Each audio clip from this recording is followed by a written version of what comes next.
D Sudhakar ಅವರು ನನಗೆ 35-40 ವರ್ಷದಿಂದ ಭಾಳ ಸ್ನೇಹಿತ, ಆತ್ಮೀಯ, ಭಾಳ ಜನಾನುರಾಗಿ ವ್ಯಕ್ತಿ.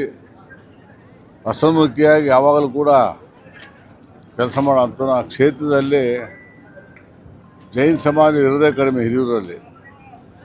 ಅಲ್ಲೂ ಕೂಡ ಆತ ಶಾಸಕರಾಗಿ, ಚಳ್ಳಕೆರೆಯಲ್ಲೂ ಕೂಡ ಶಾಸಕರಾಗಿ, 2 ಬಾರಿ ಮಂತ್ರಿಯಾಗಿ ಒಳ್ಳೆಯ ಕೆಲಸವನ್ನು ಮಾಡಿದ್ದಾನೆ. ನಾನು ಹಾಸ್ಪಿಟ್ಲಿಗಿದ್ದಂಥ ಸಂದರ್ಭದಲ್ಲಿ ಹೋಗಿ ನೋಡ್ಕೊಂಬಂದೆ. ಬಹುಶಃ ರಿಕವರಿ ಆಗ್ತಾನೆ ಅಂತ ನಾವು ಭಾವಿಸಿದ್ವಿ. ಏಮ್ಸಿಂದಲೂ ಕೂಡ ಬೆಂಗಳೂರಿಂದ ಡಾಕ್ಟ್ರು ಬಂದು ನೋಡಿ ಚೆಕ್ ಮಾಡಿ ರಿಕವರಿ ಆಗ್ತಾರೆ ಅಂತ ತಿಳಿಸಿದ್ರು. ದುರದೃಷ್ಟ ಇವತ್ತು ನಮ್ಮ ಮುಂದೆ ಇಲ್ಲ. ಆತನ ಒಳ್ಳೆಯ ಕೆಲಸ ಜನರಾಗಿ ಇರೋದು ಈ ಜನ ನೋಡಿದಾಗ ಗೊತ್ತಾಗ್ತದೆ.